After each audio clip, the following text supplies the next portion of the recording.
Hello guys, welcome to our YouTube channel technical centre. चलिए, हमारा जो है इनपुट एंड आउटपुट डिवाइसेस के ऊपर वीडियो चल रहा था, उसमें से ये हमारा दूसरा वीडियो है जो इनपुट डिवाइस का है।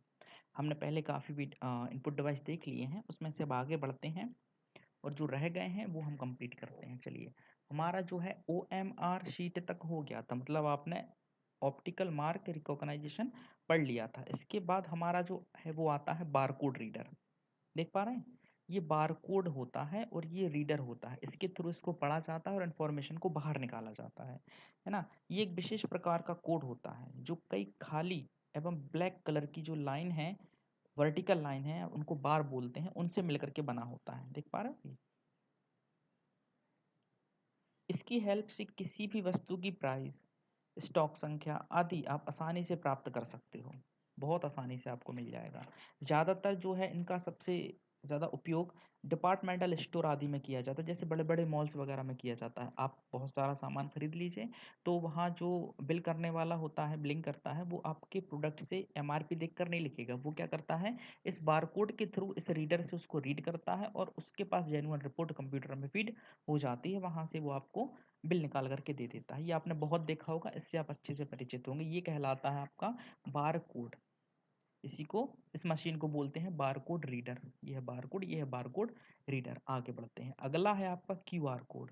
इसका फुल फॉर्म होता है क्विक रिस्पॉन्स कोड, है ना।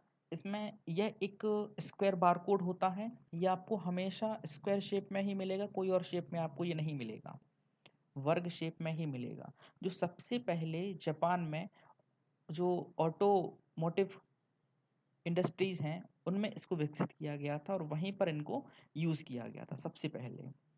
और इनका जो यूज़ है वो जानकारी को यूज़र से स्मार्टफोन पर भेजने के लिए किया गया था। यह बहुत सारी जानकारी स्टोर कर सकते हैं, बहुत ज़्यादा। जैसे कि बैंक अकाउंट मान लीजिए, आप लोग यूज़ करते ही होंगे। गूगल पे है, फ़ोन पे है, तो एक पूरा का पूरा आपका जो बैंक अकाउंट है, आपकी सारी इन्फॉर्मेशन है, एक बारकोड के अंदर आ जाती है। साथ में ये टेक्स्ट मैसेज, फ़ोन नंबर आदि को भी स्टोर कर सकते हैं। इन्हें हम QR रीडर ऐप, जैसे कि आपने, अगर आप लोग यूज़ करते हैं, गूगल पे वगैरह तो करते ही हैं। इसके अलावा आप यूज़ कर सकते हो QR driver, red laser, QR code scanner pro, है ना। इस तरह की जो ऐप हैं, उनके थ्रू आप इसको यूज़ कर सकते हो। ये भी आप इससे भी बहुत अच्छे से परिचित होंगे। ये आपका QR कोड कहलाता है। फुल फॉर्म होता है क्विक रिस्पॉन्स कोड।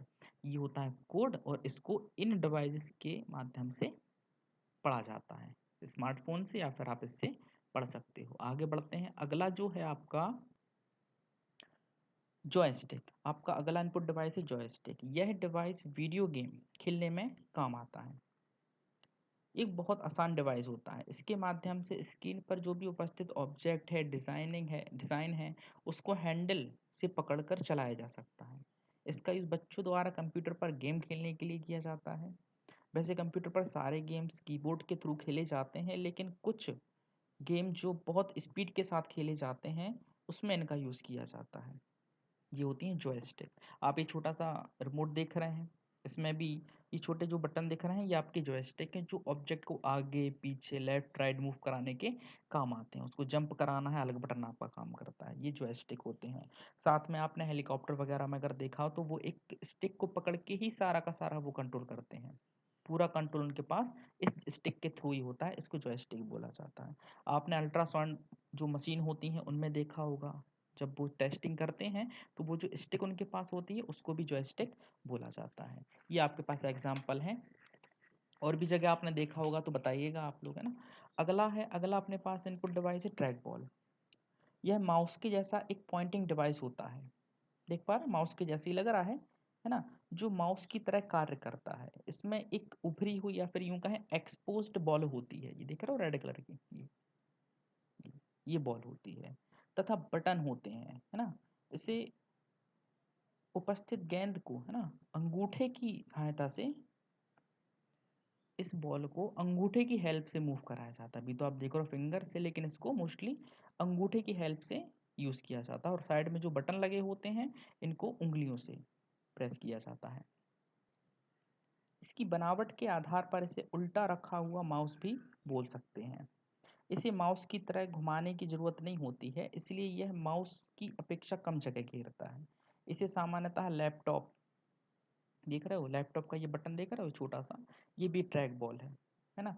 लैपटॉप में या इस तरह की जो पोर्टेबल डिवाइस हैं, उनमें देखा जा सकता है, जहाँ आप इसको रख के आसानी से यूज़ कर सकते हो। क्योंकि माउस को काम करने के लिए चाहिए जगह, और ये जो ट्रैक बॉल होती है, इसको जगह नहीं चाहिए होती। एक ही जगह पर रख के हम इसको मूव कराते जाते हैं और ये आपका यूज़ में आता चला जाता है।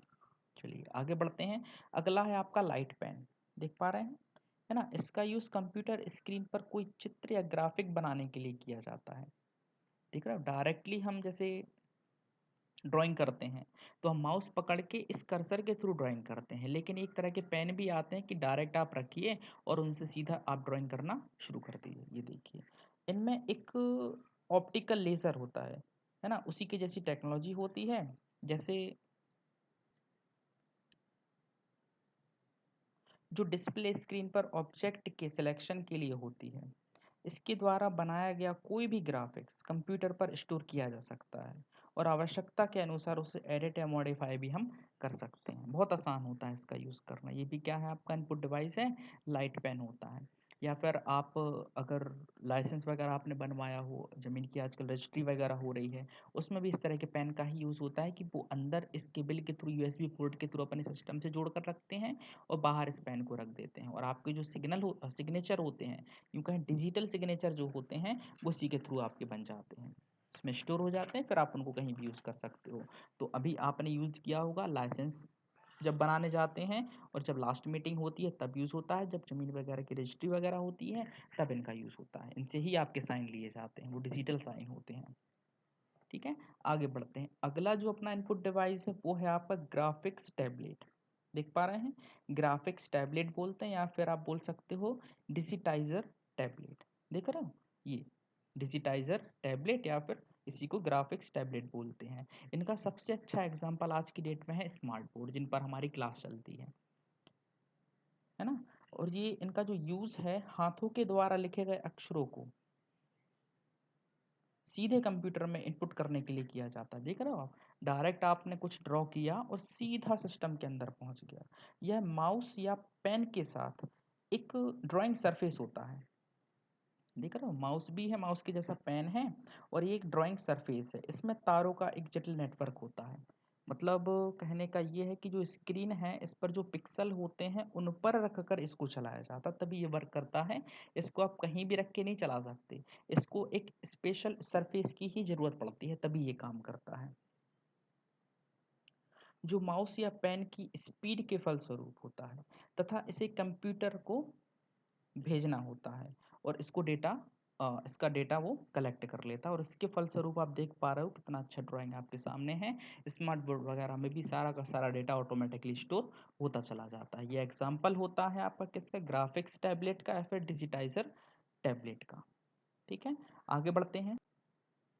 अगला है आपका टच स्क्रीन, है ना?